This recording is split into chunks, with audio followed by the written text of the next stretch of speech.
Ni hao, seja muito bem-vindo para mais uma aula. Meu nome é Lin Ken e estou aqui para te ajudar com o mandarim. Desta vez eu separei aqui várias perguntas que a galera me faz muito no Instagram ou até mesmo no dia a dia, quando eu encontro pessoalmente com as pessoas, né? Então, quando eu falo que eu sou professor de mandarim, as pessoas têm essas curiosidades e eu percebo que é uma pergunta muito comum entre as pessoas. Então, eu resolvi trazer esse vídeo aqui para você com essas perguntas mais comuns referente ao idioma mandarim. E a primeira pergunta que eu recebo muito é: Lin, como é que eu começo a estudar mandarim? Essa é uma pergunta assim que as pessoas ficam muito interessadas, eu vejo, porque elas querem começar a estudar mandarim, mas elas não sabem por onde começar. E eu diria para você começar sempre pela base que é a fonética do mandarim, tá? Então, se você está aqui, você é iniciante, comece pela fonética. Não comece pelos pauzinhos, tá? Os chamados de Hanzi, que são os ideogramas chineses. Começa sempre pela fonética, começa pela pronúncia, e aí você vai para um pouquinho de gramática, depois, na verdade, você vai para o vocabulário e gramática, né? Tudo isso é junto. Então, você precisa saber falar um copo d'água e você precisa saber montar a frase com esse copo d'água.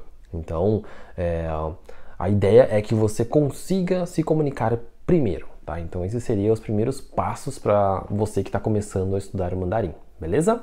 Depois, uma pergunta muito comum que eu vejo muito, né? Lin, é chinês ou mandarim? Então, muita gente não sabe a diferença entre chinês ou mandarim. Eu devo falar que eu estudo chinês ou devo falar que eu estudo mandarim? Qual que é a diferença dos dois, afinal, né? Então, o chinês, na verdade, ele é composto por vários dialetos que tem na China, tá? Na China não existe apenas um dialeto, mas existe um conjunto de dialetos. E qualquer um desses dialetos é considerado chinês, ou língua chinesa, né? O mandarim, ele é o oficial, ele é para uso comercial, podemos assim dizer. Então, toda vez que a gente fala que a gente estuda chinês, indiretamente nós estamos referindo ao mandarim. Tá legal? Mas o termo mandarim é o dialeto específico para você dizer qual dialeto você está estudando. Entendeu a diferença? Para você entender um pouco mais, o mandarim ele surgiu, na verdade, né, pela uma escolha em conjunto de vários órgãos, né, para determinar qual era o dialeto principal da China, né? Porque você imagina assim, você tá lá, vivendo na sua cidade, aí de repente você pega seu carro, você vai para outra cidade, uma cidade do lado, e lá fala-se outro dialeto. E aí você não consegue se comunicar, você não consegue comprar um pão, você não consegue abastecer, você não consegue fazer nada, porque lá fala-se um dialeto diferente. Então isso impactava muito comercialmente dentro, né, internamente no país. Então o governo falou assim, não, peraí, vamos fazer o seguinte, a gente precisa decidir um dialeto oficial para que as pessoas possam se comunicar entre si dentro do mesmo país, né? Então nada mais lógico do que escolher um dialeto oficial. E qual foi o critério que eles utilizaram para poder dizer que o mandarim é o escolhido? E na verdade é que 90% de pessoas eles são da etnia Han, tá? Então a etnia Han ele é composta por maior população, né, na China. Então eles falam, bom, se a maioria é Han, então nada mais lógico do que a gente falar o idioma dos Han, entendeu? E aí por isso surgiu o Hanyu, tá? Hanyu seria mandarim em mandarim. Então, por esse motivo, então, pela maioria das pessoas, né, falarem o idioma Han, ficou como Han oficial, né? Então, você não vai fazer com que todo mundo mude, né? A maioria acabou vencendo, né? Isso é uma estratégia mais inteligente, tá bom? Então, agora você já sabe. Se alguém perguntar pra você o que você estuda ou o que você gostaria de estudar, né? Você vai falar Hanyu, ou melhor, mandarim. Ah, mas é o chinês? Ah, beleza. O chinês ele é composto por vários dialetos, né? E o mandarim ele é um deles, beleza? Bom, próxima pergunta. A próxima pergunta qual que é a diferença, Lin, entre o chinês tradicional e o chinês simplificado? Porque muita gente percebe que existem as duas versões, né? Se você vai lá no Google Tradutor, por exemplo, você acaba vendo que existem as duas versões, né?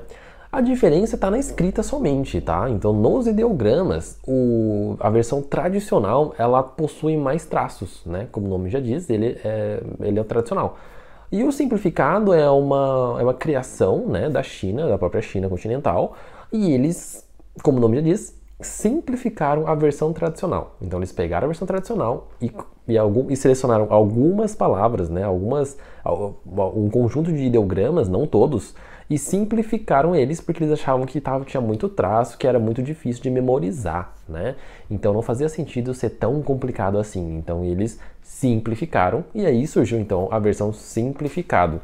Lembrando que alguns países ainda utilizam o tradicional, como Taiwan, Hong Kong, Macau, né, Singapura. Então assim, alguns lugares ainda escrevem no tradicional, tá? Eu sei que, né, a maioria que eu falei aqui são províncias, né, que fazem parte da China, enfim, não é essa a discussão desse vídeo aqui, tá bom? Mas esses locais, podemos dizer, tá? Então não vou chamar de países, vou chamar de locais, ainda é utilizado o tradicional.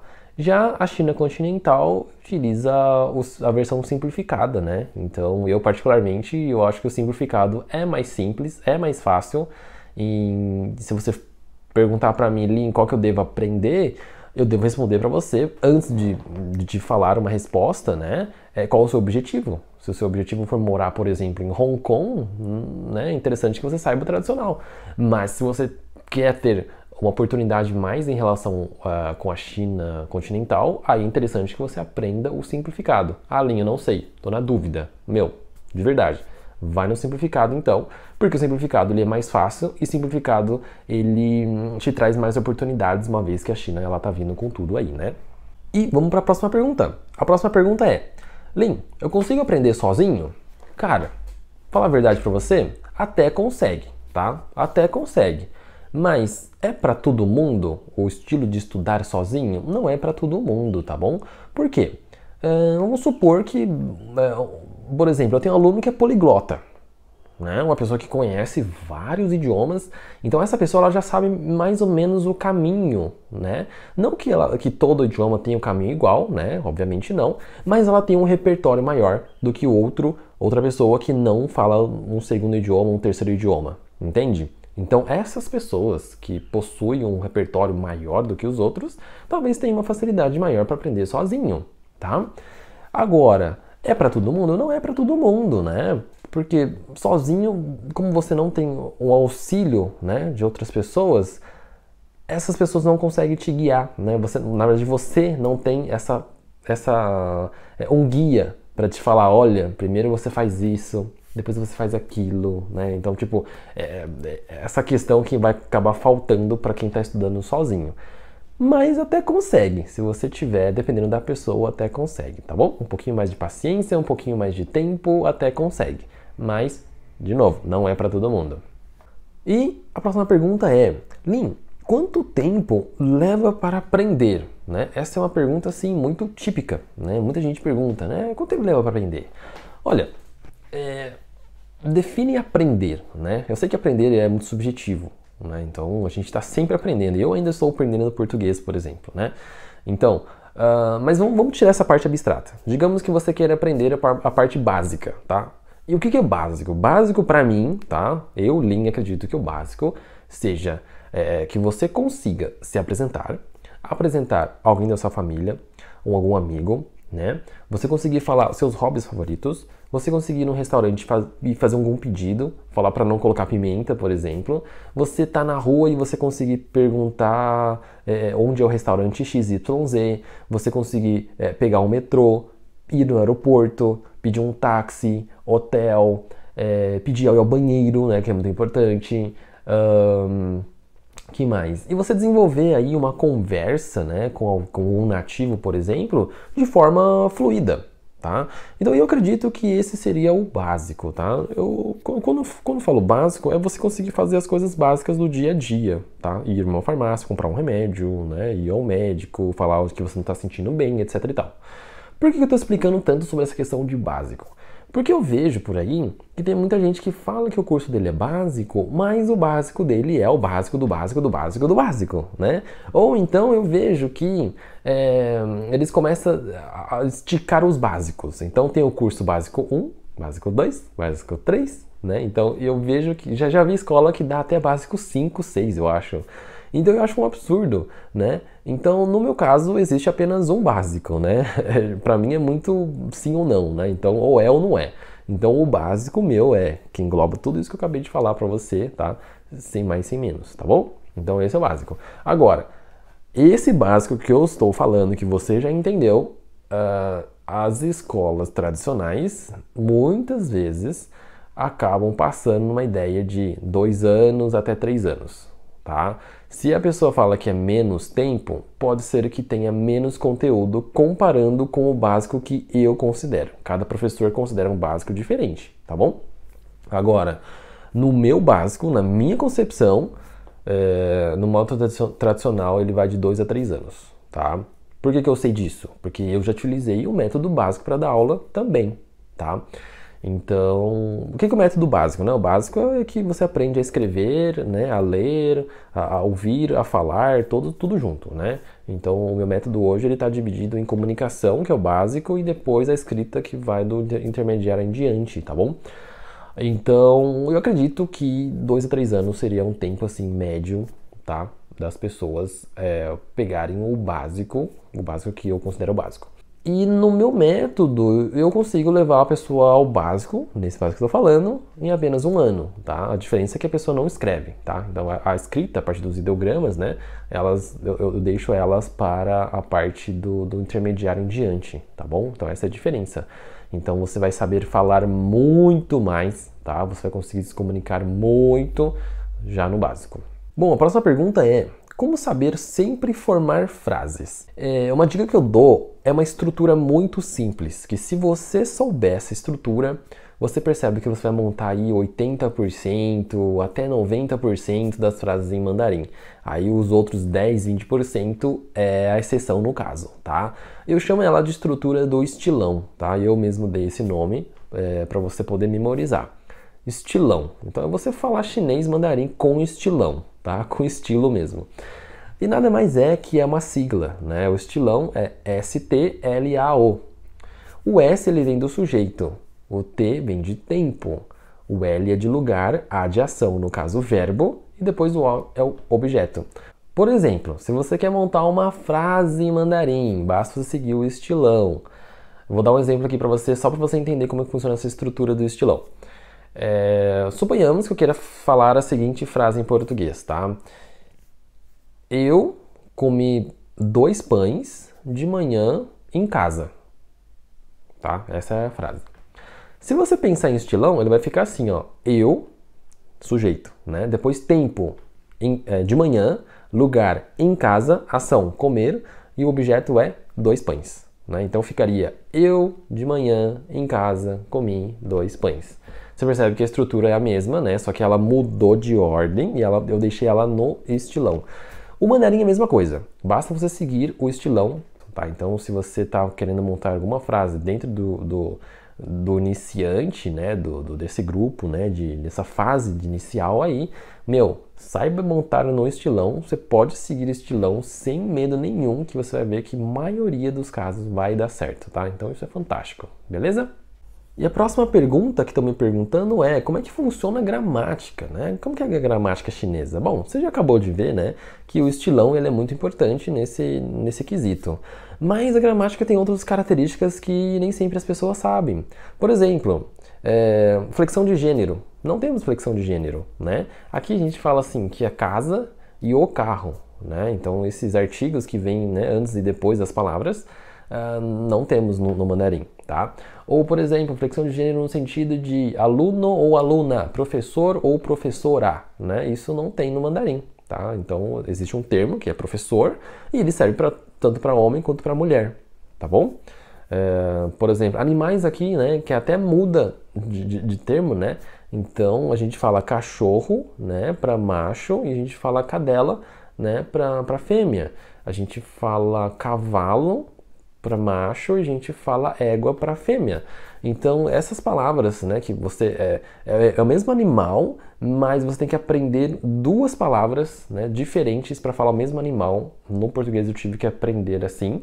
Já no mandarim você não precisa, é apenas uma única palavra que representa aquele animal, independente do gênero daquele animal. Entendeu? Então é muito simples a parte da gramática, diria eu, tá? Lógico que tem algumas exceções, algumas palavrinhas que são mais difíceis, algumas expressões, alguns usos diferentes, né? Não estou dizendo que em geral é difícil, que é 100% fácil, não é isso que estou dizendo, mas comparando com a estrutura do português, eu considero assim muito mais fácil, tá bom? Então não se preocupa não com gramática, tá? A parte da gramática de verdade é mais tranquilo.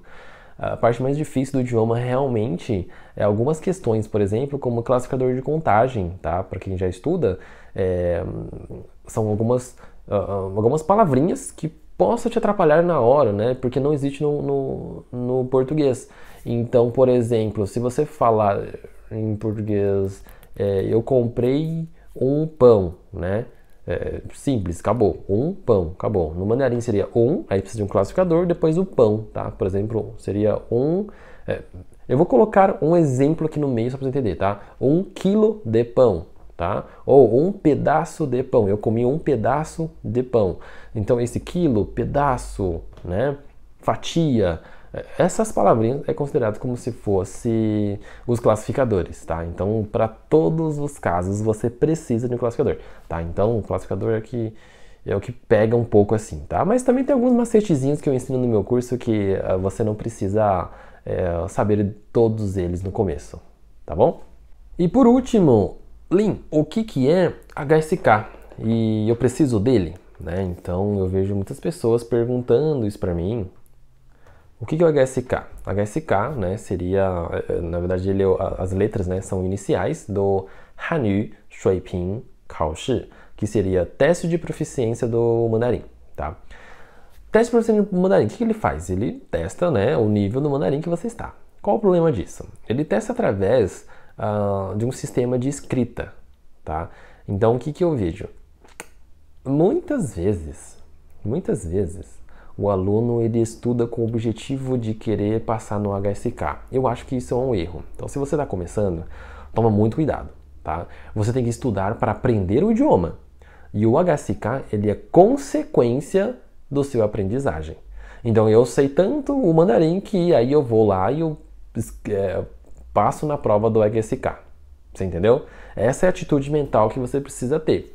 Agora, se você já começa com o intuito, você fala assim, não, meu objetivo não é aprender mandarim, meu objetivo é passar no HSK. Cara, sinto muito, mas isso corre uma chance, assim, uma grande chance de dar errado essa estratégia, tá bom? Por quê? Porque você vai estar estudando para como passar em prova. Né? Você vai estudar macetezinhos para você conseguir burlar a prova ou dicasinhas que você possa conseguir passar nessas provas com mais facilidade. E sim, realmente existe esses macetezinhos. Se você entrar na internet, você vai ver que existe sim pessoas que falam como passar na prova, dando dicas, tal. Tudo isso é muito bom, né? Muito maravilhoso. Mas não é interessante para quem quer realmente aprender o idioma. Tá? Se você já sabe o idioma e você vai fazer a prova, com certeza você vai assistir esses vídeos de dicas para passar na prova, né? Obviamente, né? Você tem que assistir esses vídeos, não sou contra.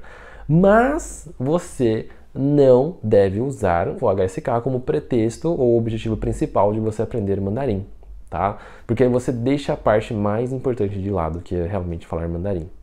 Eu já tive alunos, né, e eu conversei com pessoas que falavam que, olha, eu conversei com uma pessoa que tinha HSK 2, 3, não sei, e o meu mandarim, que está focado em estudar, focado em comunicar, tá melhor que o do cara.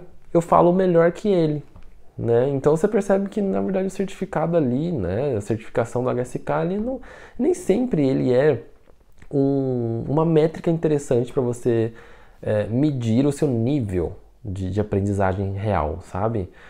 Eu sei que alguns programas de intercâmbio acabam pedindo, né, o SK, aí tudo bem, você realmente precisa dessa certificação para você conseguir a bolsa, para você conseguir fazer o intercâmbio aí, né, através da bolsa. Mas ele não é uma métrica interessante para quem quer realmente avaliar o nível de comunicação, tá? Se você quer realmente avaliar mesmo, o interessante é você pegar e, né, como as pessoas dizem, né, skin the game, que seria o quê? Colocar, né, você à prova de fogo. Então é você ir, né, sentir na pele como que é falar com um nativo.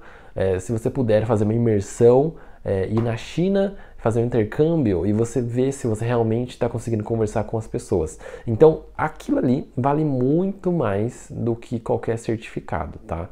Para você ter uma ideia, existe uma certificação, né, que avalia o nível de proficiência do português, chamado CELPE-BRAS. E em nenhum momento, né, as pessoas à minha volta me perguntam, né, me questionam, qual que é o seu nível de CELPE-BRAS, né?